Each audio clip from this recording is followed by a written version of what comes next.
In this lecture, we're going to talk about the EU institutions, the basic institutions that structure decision-making in the European Union. And one of the first things that you can say about the European Union in terms of its decision-making is that there's an enormous diffusion of authority. It's very disparate. There are different institutions. They're all interconnected with each other. And in the United States, we call this a separation of powers. Really, it's more accurately described as a division of powers, because there isn't any clear demarcation. There's a lot of shared authority that goes on in the United States. And in the EU, you can say that it's like the United States, only more so. There's a real division of powers, both vertically. That's something we talk about in the context of multi-level governance, vertically across the European Union, the member states and regions within them, but also here horizontally across the major institutions of the European Union. So what we'd like to do is give you a brief overview of legislative process in the European Union as a kind of a sketch guide to the institutions as we go into them one by one. And so what you see here is a slide which has the European Council at its core. And the European Council is the institution composed of the heads of the member states, which gives the basic guidelines for European legislation. And those guidelines are put into detailed legislative proposals, which gives a lot of latitude for the European Commission to do so, because the guidelines are very superficial. So the European Commission is the other part of the executive that puts legislative proposals to two legislatures. One, the European Parliament, which is elected by Europeans across the EU. It is similar, I think you can say, to the House of Representatives, a popularly elected legislature. And then the other is the Council of Ministers, which is kind of like the Senate but different. The Senate in the United States represents individuals in the context of state jurisdictions. The Council of Ministers, by contrast, is more like the Bundesrat in Germany. It actually represents the institutional interests. It's actually representing the institutions of the member states. And so there are individual ministers who are sitting in the Council of Ministers. So the legislative proposals goes to these two bodies. They each make their decisions based on majority or qualified majority in the Council of Ministers for normal legislation. And then if they disagree, they form actually similar to the situation in the United States, a conciliation committee, which is composed of representatives of both bodies. And then if they reach a compromise, the legislation goes back to each of these bodies that can pass the legislation in their normal decision mode. So that's a basic overview of the legislative process. We'll get into some details, interesting details, about the way these institutions are composed and how they operate. And then there are two additional important institutions which are parallel to those in the United States. Indeed, they take a bit of a more distal role from the hurly-burly political process, you could say. So one is the European Court of Justice, and obviously one thinks immediately of the Supreme Court as its counterpart here. And the other is the European Central Bank, or similar in role to the Federal Reserve in our country. But let's go to the first. Before we go to the institutions, let's look at money. Yes. Because where money comes from and how it is spent gives you a very strong sense of what the priorities are in a particular political system. So let's begin by looking here at the EU budget. Now, one difference with the United States, and with, by the way, most national states, is that in the European Union, the budget is framed over a long-term period, typically 7 years. So what you're seeing here is the draft budget, which then finally was also accepted, for 2021 through 2027, so 7 years. And what you note is that 2/3 of the budget goes to two broad categories. One is regional policy, or also called regional development and cohesion, and the other is agriculture and fisheries, and also an element of environmental sustainability.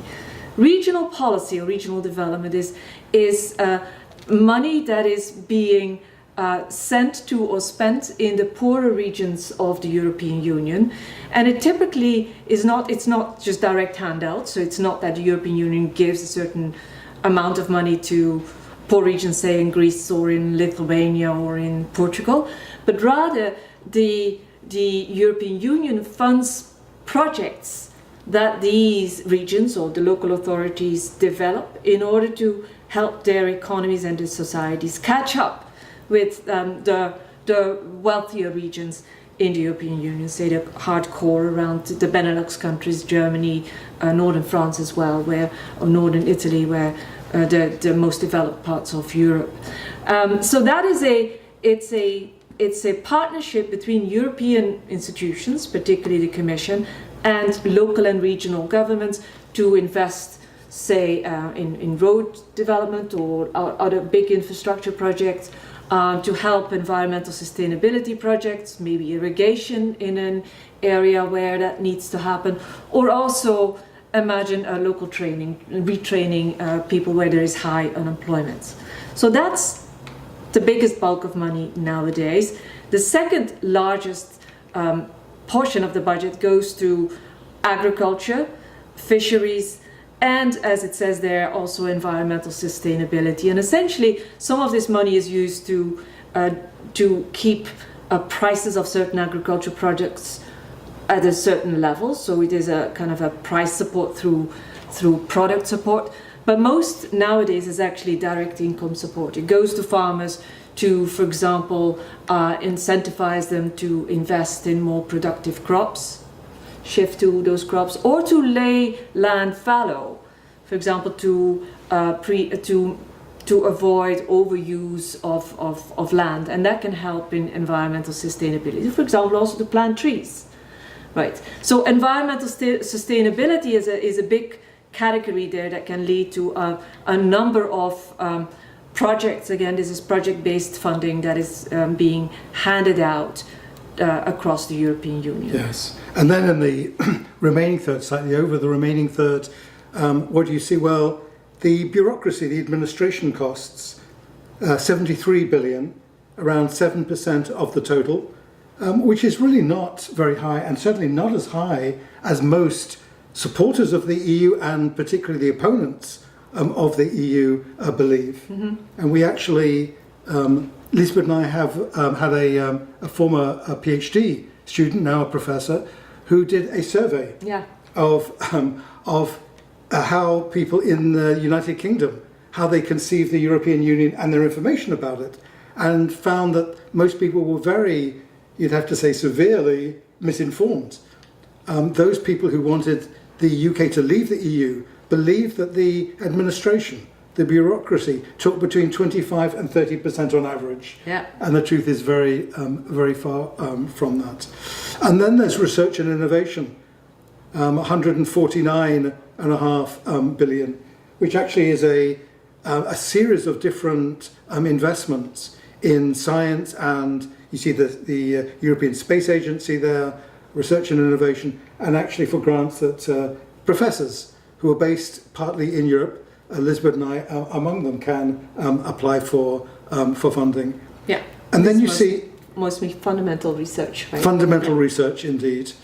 And then you see the amount that is lost by virtue of Brexit, which actually is not as much as you may think. It's 75 billion, which is slightly more than 7% of the entire total. So the overall budget of the European Union for those 7 years, by the way, is about 1 trillion euros, right? So divide that by 7 to get your annual amount, which amounts to, and that's not a mistake, 1.07% of gross national income in the European Union for those anticipated for those years, right? Now, we want you to think of two things. If you look at these categories here for what is spent with EU money, and think of what you typically would expect the federal government in our country to spend. Where do you see differences? What do you think are the chief differences? And secondly, I want you to think of what percentage of US GDP or GNI, there's equivalent, sort of equivalent, is actually spent by the federal government in our country. Yes, give us a rough guess. You press the pause button to give yourself a few moments to consider this.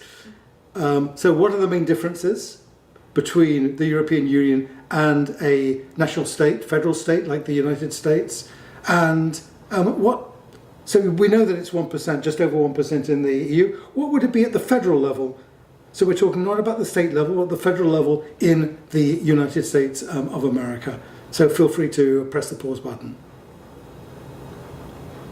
Well, here you have the allocation of federal spending in the United States. And let's turn to the amount. Did any of you guess it was going to be more than 20%? That's almost 20 times the level of EU spending. So, one of the basic things that you can understand about the EU right from that statistic, it's a very decisive statistic, is that the EU does not make a difference in terms of the sheer amount of the resources that it puts into the game, but rather it is a system in which individuals, states, are placed in a system of law. And so it's the legislation that the EU carries that really is the key to the difference that it makes in the world in which it exists. The other thing is that federal spending looks very different in terms of its allocation. What you see there is Social Security, Medicare, income security, health, all individual targeted programs. And Liesbet mentioned that agricultural spending in the EU is targeted to income maintenance for individual farmers. That's a relatively small share, both of the EU budget and, of course, in absolute terms, relatively small compared to anything in the US budget. So in the United States, major programs are targeted at individuals. In the EU, almost all of those programs go via the national states as an intermediary, not so in the United States. A second difference is national defense. So national defense is a major portion, the second largest portion of the US federal budget.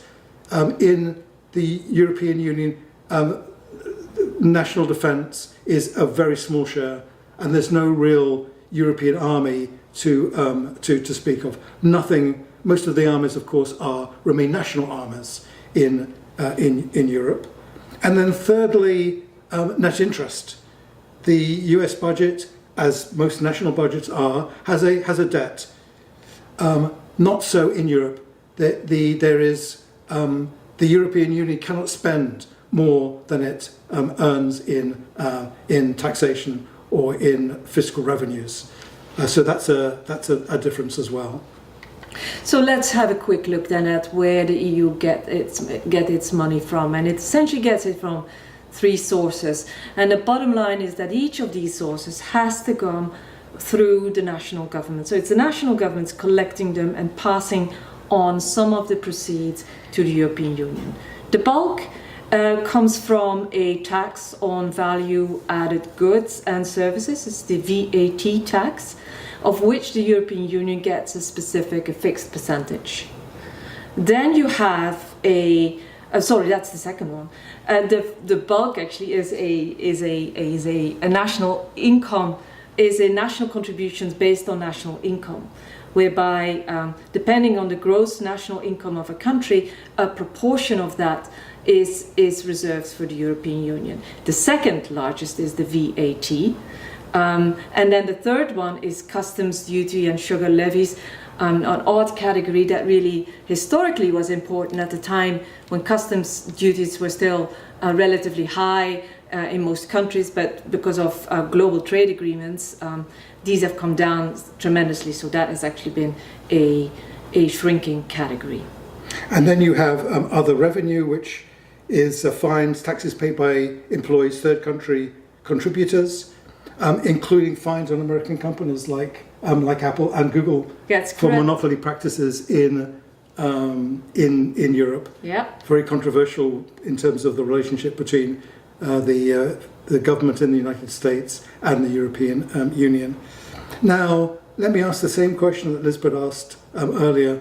What are the differences in terms of the allocation of the revenues that you'd expect to find between the European Union and the United States? Well, that is now on this slide, and essentially the difference is that in the United States, the government is able to get revenues directly from individuals. So individual taxation, that's almost half of the entire budget. Payroll taxes on individuals and corporations, that's another third, a little bit more than a third of the budget. And then on corporations directly, that's another share. So in Europe, the revenues come via the national governments. In the United States, they come directly from individuals within the country. Okay, time to go to our institutions. You see the slide here, and we'll go straight in the middle of the triangle. We'll start with the European Council, not to be confused with the one in the bottom left, which is the Council of Ministers. These are quite different institutions. So we're talking about the European Council. As Gary said, its composition is actually fairly simple. It's a relatively small group of people because it's just the heads of national governments, usually prime ministers, and in 4 cases it's actually the president of a country. For example, it would be the president of France who would go to European Council meetings. And then on top of these, so there's 27 people, right? On top of these, it's the president of the European Commission, the other executive that we're going to be talking about next. And then finally, these meetings are chaired by a president of the European Council. It's currently Charles Michel, who is a Belgian, who came in the job last year. He is elected by his peers and for 2.5 years, but it's a full-time job. So he actually sits in Brussels and organizes the meetings. There are about 4 per year, at least according to the treaty. Sometimes more, many times more. Many times more, and that has a lot to do with what the European Council, actually what its functions are. Yes, and so look, we're dealing with a handful of meetings in a year. So the European Council sets the guidelines for the development, for legislation in the European Union. But think about the circumstances of this. It meets just a few days. So imagine a legislature. Most legislatures meet month and month on end, often more than half of the year, for more than 6 months in the year, sometimes a lot more. So here we have what you can think of as an executive kind of group of individuals meeting representing their national states. But the agreements that they come to have to be pretty superficial in a sense. I mean, they're very kind of direct, but they can't go into the details. And so they're limited in terms of how they shape the European Union in terms of the relative brevity of the meetings that produce them. They have to gain the assent of every single representative of their national states.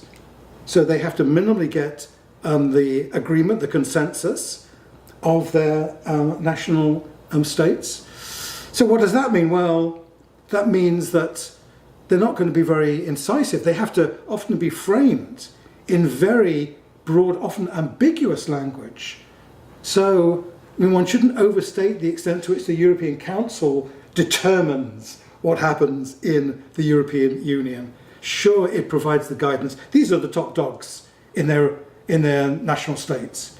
And so when you say that, the national states being so weighty, one is saying quite a lot. Right. But it can't be over exaggerated. They have the final decision making on treaties. So when you say treaty, one's talking about an agreement that's signed by the symbolic representatives of those national states. Everyone has to sign. So in that sense, they have to be unanimous. On accession of new members, Again, every single member state has to be on board and has to be explicitly on board. And that means that there's a process within each country. It's often not simply the signature of the national leader, but a process within each country, sometimes involving a referendum or votes in the national legislature or legislatures. And so there's a national process that lies behind the decision-making of the European Council on treaties and accession. So it is for sure an intergovernmental body, and both in the way it decides, and in that layering, that double layering that you mentioned. But mind you, treaties and accessions are not things that happen every year, right? We discuss treaties, we discuss the 5 key treaties, while in actuality there've been 10, but that's it, right? In over 70 years, and the same with accessions, right? So there is a lot of space there for the other institutions. There is one other thing that the European Council is heavily involved in, and that is in proposing or appointing key figures in the other institutions. It proposes the President of the European Commission, it appoints the judges of the European Court of Justice, and it appoints the President and the Board of the European Central Bank. So that gives it quite significant overseeing power over the other institutions. It rarely can do that all by itself. It usually has to do that in consultation with the European Parliament. But still, there's no doubt that this European Council, and this is why we place it at the core of that triad, is a key institution. But it's not unanimity by virtue of these appointments. So it is qualified majority decision-making, and the standard rule there is 55% of the number of member states. 27 member states, you need 15 to get something through. States that encompass 65% of the EU's population, which is 286 out of 440 million. Interestingly, France and Germany together would not be able to block. So the second executive body is the European Commission, and it's quite different in stature and in composition. Again, let's look at the composition, but it gives you a sense of what are the interests that the people in that body mostly have in mind. It's a 2-layered system or organization. The top layer is a political layer. It's called the College of Commissioners. And then underneath you have a administrative layer of career civil servants. It's not dissimilar with the way we think of the federal bureaucracy, with on top the executive appointed by the president. But here the appointment of the top layer of the political layer runs somewhat differently. In the College of Commissioners has 27 members. And if you're thinking, why 27? Well, you're right. There's 27 member states. Indeed, every member state has one national in the College of Commissioners. And that national is proposed by the individual member state. Sometimes the individual member state proposes 2, but then selected by the president of the Commission. The president is currently Ursula von der Leyen, who is a German national. She selects from the list or from the 1 or 2 names passed on to her by the individual member states. She selects the person, and most importantly, she is the one who decides what portfolio the particular commissioner will have. Will it be competition, which is a high-powered one? Will it be trade, another big one? Will it be internal market, a third big one? Foreign affairs, the 4th one? Or will it be something like consumer affairs, which is not really very high on the pecking order? That's the decision of the Commission President, not the decision of the individual member state, nor is it of any other institution. So that's the College of Commissioners. They are appointed for 5 years. The Career Civil Service is, as the word itself says, these are permanent officials, gone through quite a elaborate exam. They are usually highly trained people, speak multiple languages, which is all important, and they are the ones who do the day work.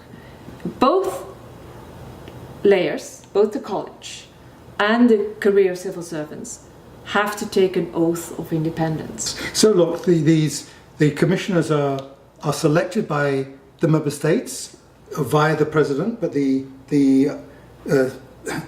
appointments or the suggestions for appointments come directly from the member state governments. Is the commission a member state institution? Well, it's actually not, because very seriously there is the commitment, the promise by each of the commissioners and those working in the commission to be European in their orientation. And here is the oath of independence that they have to swear. I solemnly undertake to respect the treaties and the Charter of Fundamental Rights of the European Union in the fulfilment of all my duties, to be completely independent in carrying out my responsibilities in the general interest of the Union, in the performance of my tasks, neither to seek nor to take instructions from any government or from any other institution, body, office or entity. And this actually has real purchase, because while each commissioner will have contacts, a depth of contacts, experience, a history in a particular member state, if it's seen that a commissioner relies and is biased too severely in favour of their country, they will lose the legitimacy from the commission as a whole. Indeed. And from the other commissioners. Indeed. So they're useful as antenna. Many of these people are actually former national politicians. They're useful as antenna, early warning systems for what might be particularly sensitive in a particular country. But they would lose their legitimacy if they were too openly seen as champions for their national country. And in this respect, Liesbet knows what she's talking about. I want to finish by making this point. And that is that Professor Hooghe has done a series of studies of the European Commission, which is actually read by those people in the Commission, and has given us a fount of knowledge. She's interviewed 150 directors and director generals, the top serving people in the civil service. And so if you would want to learn more about this, I would check out Professor Hooghe's works on Google Scholar. So what does the European Commission do then, as the second but perhaps most central of the two executives? Well, the first important power it has is that that's where the place where every draft legislation starts. So the Commission has the authority to begin the legislative process, and the technical term of that is monopoly of legislative initiative, which is actually quite unusual in the sense that this is, to my knowledge, the one political system where every piece of legislation has to start from the executive, not the legislature. So legally, neither the European Parliament nor the Council of Ministers, which are the two legislative bodies, can initiate the legislative process. So everything starts with the Commission, monopoly of legislative initiative. The second important power that the Commission has as an executive is to execute law. So once the law has passed in both Council and European Parliament, it gets back to the Commission, and the Commission has to ensure it gets implemented. Now that it needs to rely heavily on the national administrations to do that, because they have the manpower, they have also the authority to transpose any European law in national law, and then it becomes actually effective. Now, that's one thing to say, it's another thing to make that always work. So the Commission actually has to run after the national administrations quite a bit in order to make this work. And there is a procedure for this. It's called an infringement procedure, whereby if the Commission finds that a national administration doesn't implement this European law properly, it can start the infringement procedure that essentially takes ultimately the national administration to court. Now, you have a graph here that shows the incidence of infringements that the Commission launches annually by member states. That's only one of two routes. Actually, individual citizens can file a complaint with the Commission as well, and then the Commission can decide to take that up with the member state. But what you see here is the number of Commission investigations that are initiated every year for the past, between 2014 and 2018. There's about 1,000 new cases every year that are opened. And the first step that the Commission will take then is to contact the national administration, a bilateral procedure, and see whether something can be worked out. If that doesn't work, it might ultimately take the national administration to court. What are some of the reasons why member states may not just put into practice these laws? Well, the vast majority of cases seems to be simply not meeting a deadline. So most European laws have a timetable. By that date, the national government has to have that transposed in national legislation. And so a lot of member states might just simply fail their deadline. About 3/4 of the cases are such cases. They can easily be fixed often. And between 5 and 10 cases are actually genuine violations of the law or of treaties. So these are serious cases, and it may take, it may ultimately take intervention in the courts to settle these. When you're kind of seeing this breakdown, you see at the top of this the incidents: Cyprus, Belgium, Greece. These are typically countries, a lot of these are countries that are known to have weak administrations, so sometimes that is a matter of lacking the administrative capacity to come through. But the stickiest cases, which you're not actually seeing on this particular slide, the stickiest cases tend to be the larger countries, and particularly the more complex systems, like Spain and Germany tend to be sticky. That is, if they are in violation or if there is an infringement, it's more difficult to clear that up. And sometimes this has to do with the fact that a lot of these European laws not only need to be transposed by national administration, but also by regional ones. Yeah.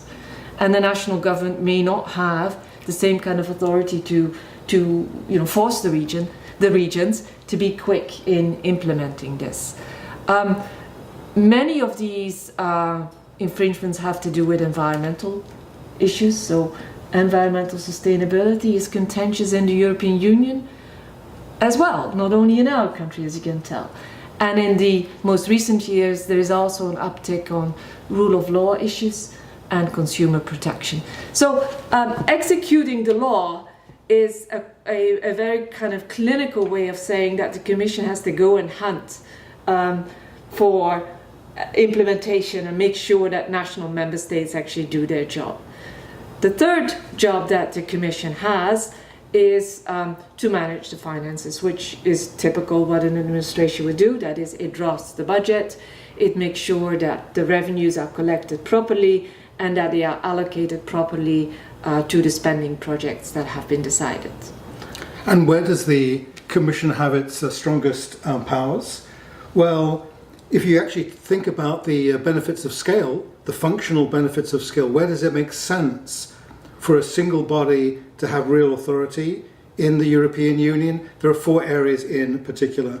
The first is competition policy, and it's important in 2 respects. One, it makes much more sense for a European body to be responsible for tracking oligopolies, that is, constraints on the market at the European level rather than at the national level. Because a firm could have a very strong position in one particular country, but not have a oligopolistic or monopolistic position in Europe as a whole. So tracking oligopoly, that's a traditional competition authority. And then second of all, making clear that there's a level playing field, that you're not having some distortion of the market by virtue of a government subsidy for a particular homegrown industry. So that's the first area, competition policy. And then in enlargement negotiations, the competition plays a decisive role. It negotiates on behalf of the member states, and it has a great advantage. One, it has the capacity to really find out whether a particular candidate country is following the rules that are going to be expected of it, the acquis communautaire, as it's called in French. And the Commission has a great advantage here in that it has a kind of a neutrality. So when we're dealing, say, with Serbia or Croatia, we're not involving France or Germany, which have historically let's say, complex relations with these countries. So it has the benefit of objectivity. Thirdly, it monitors the national fiscal policies in the Eurozone. And there's the tension between a government that may wish to run an excessive national deficit and the role of the European Central Bank, and the fact that there's only a single monetary policy for the entire Eurozone, and that if one government tries to break out and take advantage of that, well, that's like a moral hazard, where an individual country is taking advantage of the fact that it only is subject to a single interest rate on its debt. And then lastly, fourthly, a trade. And the benefits of having a single, coherent, unified representative in trade negotiation is pretty obvious. So individual countries, even those as large as Germany, are much weaker than the European Union when it negotiates as a single actor. And so it's the European Union, it's the Commission that represents the European Union, say, in WTO negotiations. And there are currently 41 trade deals with other countries that have been negotiated and handled by the European Commission. So far for the executive branch, and let's now move to the legislative branch, which, as we said, has two big institutions, the Council of Ministers and the European Parliament. Let's just take one by one. The Council of Ministers, which is kind of roughly the functional equivalent of the Senate, in the sense that the Council of Ministers is really Council of National Ministers, represents the state interests. But the composition is quite different from the Senate, right? So essentially there is no such thing as a single Council of Ministers. The Council of Ministers consists of multiple specialist councils, depending on the topic that is at play, where a legislation needs to be drafted and discussed and passed. So there is a Council of Ministers for Agriculture, there's a Council of Ministers for Foreign Policy, Council of Ministers for the Budget, for Consumer Affairs. You get the gist of it. I think there's at this point about 19 separate Council of Ministers. So what happens in practice is that when a piece of legislation on, say, agriculture needs to be discussed, the Ministers of Agriculture from the 27 member states will travel to Brussels and meet. They would meet.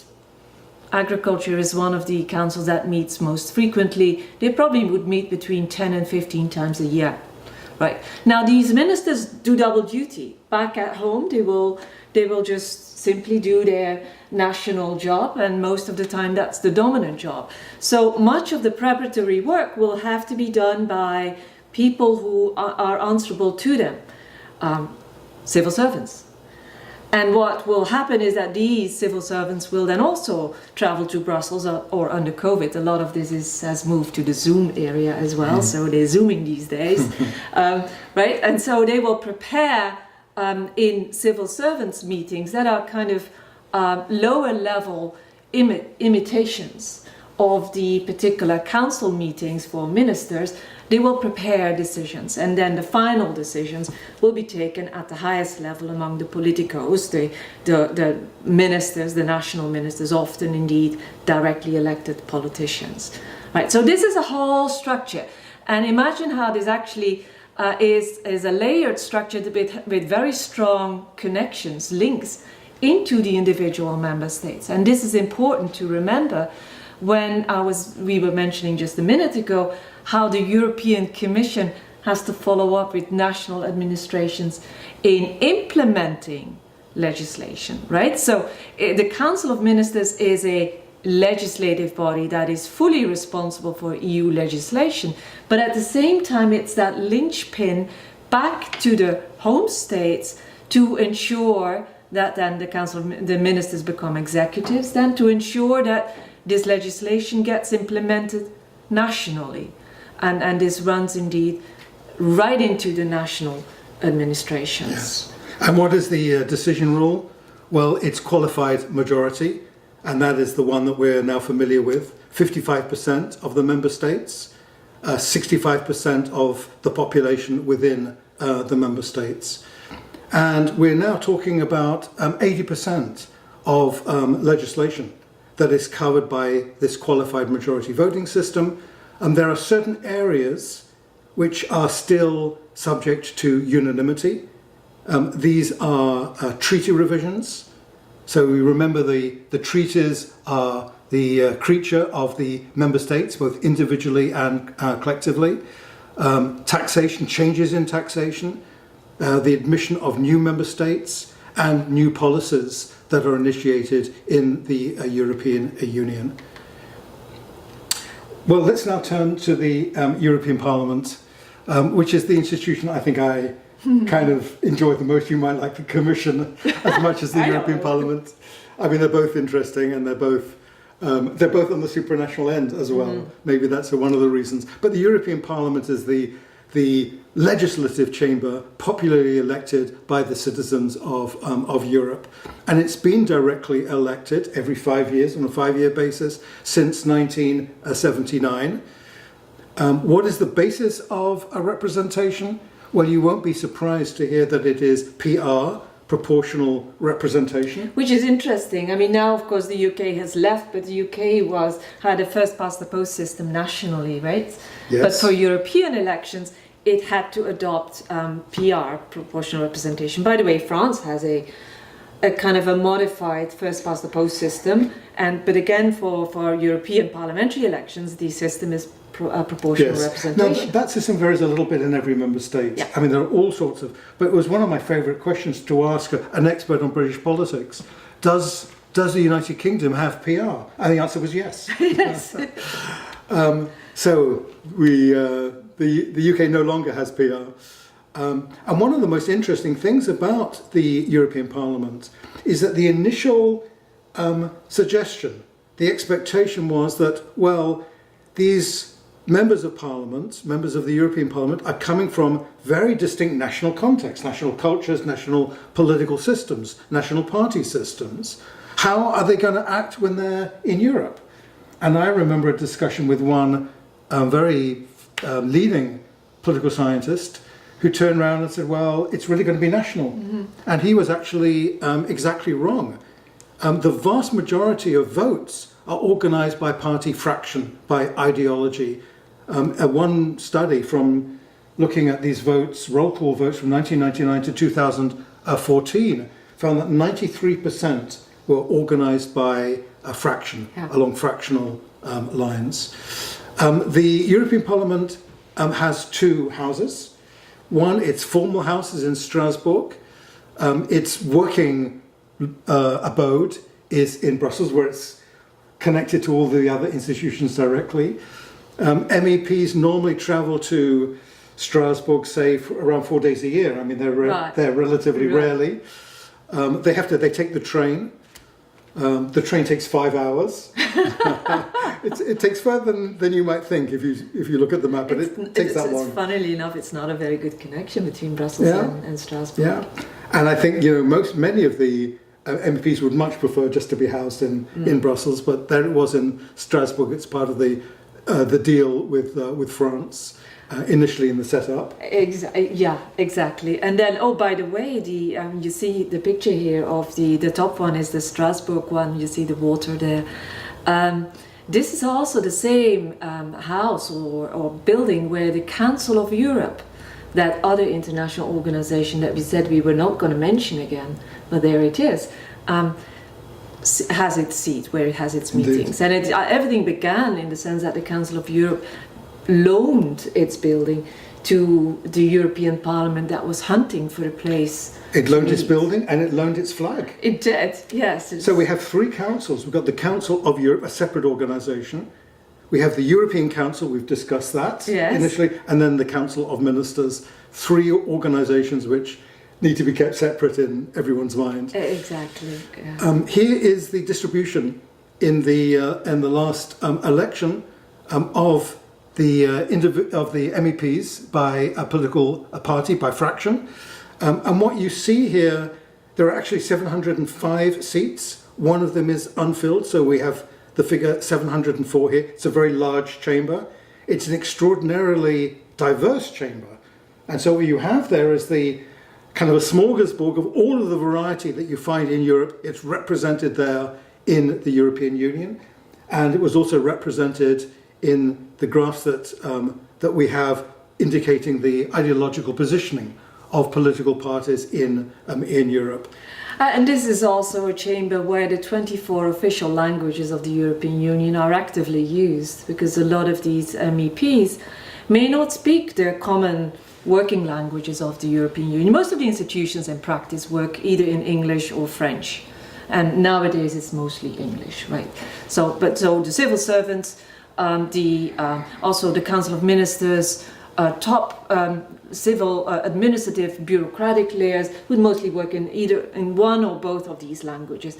But that's not the case necessarily in the European Parliament, because one cannot prevent someone who speaks only Greek or only whatever Lithuanian, obviously, of being elected and being a functional parliamentarian. Right. So they're not picked by exam. So. They're not picked by exam, they're picked by the people. And so behind them is a whole machinery of translation. And in fact, interestingly, the European Union, or the European Commission in particular, has invested quite heavily in how to make translation more effective, cost effective, and also more efficient in terms of producing translated documents very quickly, in quick turnaround. Yes.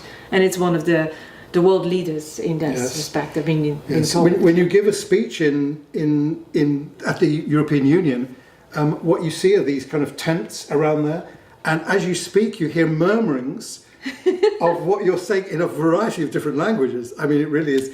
So the European Union is a haven for translators. There are 3,000, something like that, translators? Oh, yeah, minimally. I think there's more. There could easily be more. Yeah. So if you're thinking about a career in the translators are amazing, because they have to have both a real command, I mean, total command of the languages involved, but also a command of the subject. Yes.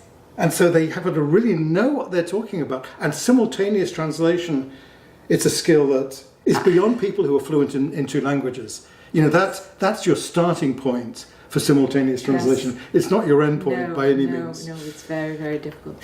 Anyhow, so the European Parliament obviously is legislator, and what we used to say the second legislative body, but that's not fair anymore, which you will explain in a bit. So it is, that's its chief function. But as any parliament in a modern democracy, it also has a major control function. So this is the body that can veto a commission president when an incoming commission president.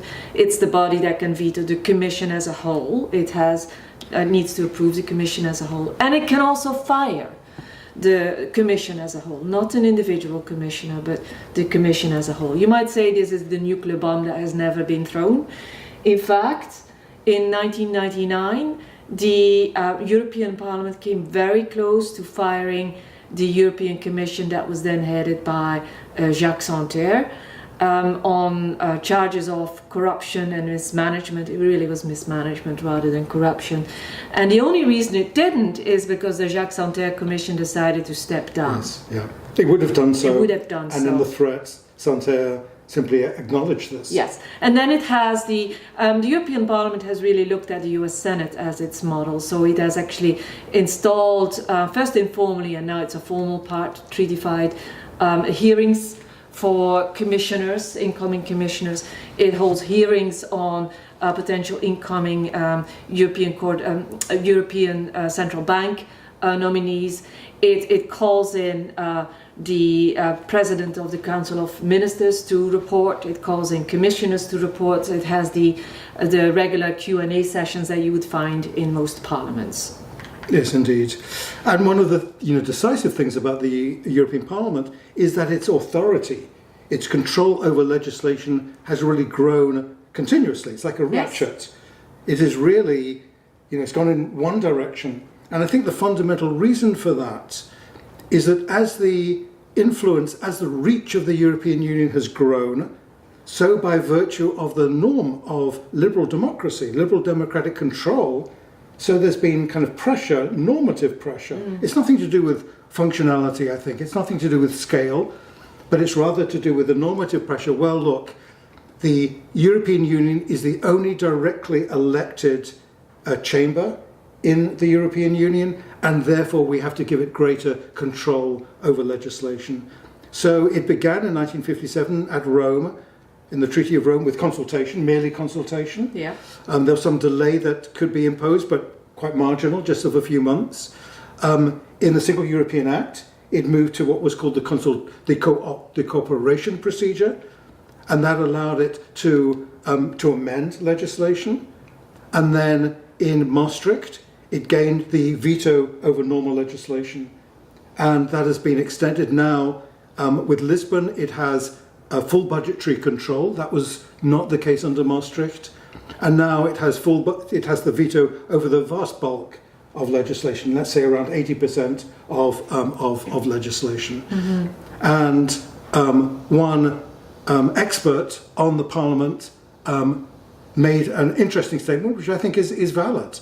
The European Parliament is now one of the most powerful legislatures in the world, both in terms of its legislative and executive oversight powers, which I think is an interesting statement, particularly for a Brit to make, because the House of Commons is a relatively weak legislative chamber, by virtue of the parliamentary system, and when the government has a majority in the House of Commons, it has a virtual lock on support in key legislation. Very rarely is that put under strain or is that uncertain. And so in many respects, I think in normal working, the European Parliament is a more, can I say this as a Brit, is a more powerful legislature than is the House of Commons. Okay, let's move to the two institutions that we had on the side. So the European Court of Justice and the European Central Bank. European Court of Justice is really, in terms of composition, very similar to the Supreme Court in the sense that the judges are independent. They are nominated by common accord of the European Council, which is the chief executive body, but they are explicitly requested to be independent along the lines, they take an oath of independence, along the lines that we discussed with respect to the European Commission as well. There are 27 judges, and again I'll let you guess why there are 27. Obviously there is one from each nationality, but as I said, and they're there for 5-year renewable terms. Some in fact have been there for very long times and become kind of the kind of history of wisdom, or the vessels of wisdom, or for precedent for the European Court of Justice. The appointment, as I said, is by common accord of the European Council after individual member state has proposed a candidate. This common accord used to be kind of rubber stamping. But as the European Union enlarged, and as countries with a more checkered or more variable history of democracy came in, there was a concern that some national governments may send judges who are not so independent, or perhaps simply not so competent in European law. So as a result, the treaties have built in some safeguarding. So there is a committee that is composed of former ECJ judges, also former judges of the national constitutional courts, and finally representatives of the European Parliament that vets these propositions, these candidates, and so the process is no longer kind of a rubber stamping thing. There's a real vetting going on of the particular candidates. The court doesn't sit in Brussels. It sits at some safe distance in Luxembourg. Is that also a 5-hour drive? Must be somewhere else. It's a little closer. It's a little closer, but not a lot closer. So it holds its sessions in Luxembourg. And interesting, it's the one institution where that works almost entirely in French. At least the core of the court works entirely in French. So, but of course the judgments get translated. There's one major difference with the Supreme Court. In the Supreme Court we always have a majority position and a minority position, and in fact we know about individual judges, how they stand on particular issues. We don't for the European Court of Justice. The decision was explicitly taken to not publicize any minority positions. So you really don't know whether some of the landmark cases, and we'll discuss two in a minute, were unanimous decisions or whether they were narrow majority minority decisions. And this was obviously an intent in order to not expose what otherwise might be two explosive national differences. Indeed. And I want to talk about two basic characteristics of the court, which I think are distinct and interesting. The first is what's called preliminary ruling. So you have a European body of law from the European Union itself and national bodies of law. How do they fit together? Well, where a national court deals with European issues that are related directly to European law, it must ask, the highest national courts must ask the ECJ for an opinion on a question of EU law, and that opinion is binding.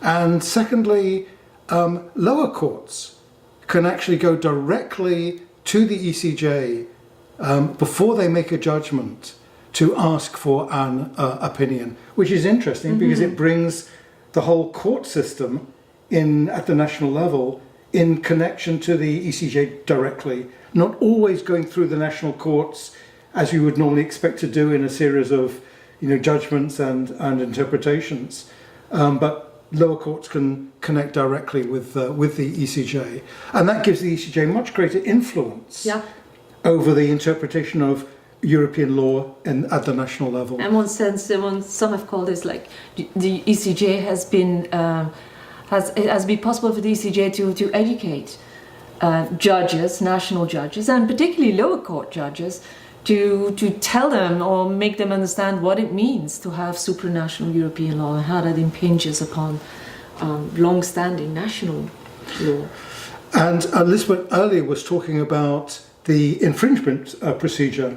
That is where the Commission can take a national state to the ECJ, and there are teeth connected with this, and that is the ECJ can and does fine individual member states when they infringe European law.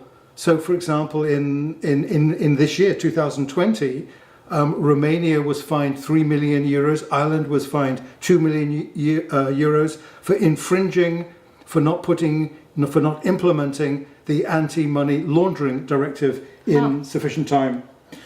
And some of these judgments can be quite serious.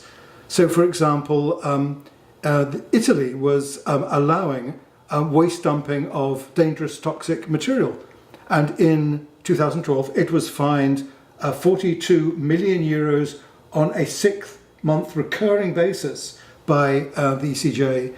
So, you can well imagine that there are situations in which an individual member state does not wish or has some reason not to implement a European Union law, and there are real constraints that suggest that they really have to worry about the implications of that.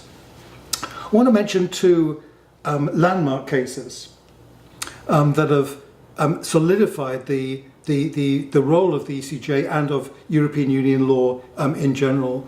And the first concerns the principle of direct effect. Now, what happens when there is a European Union law? It's gone through the whole legal process, it's become law, a particular regulation, and nothing happens at the national level. It's not implemented.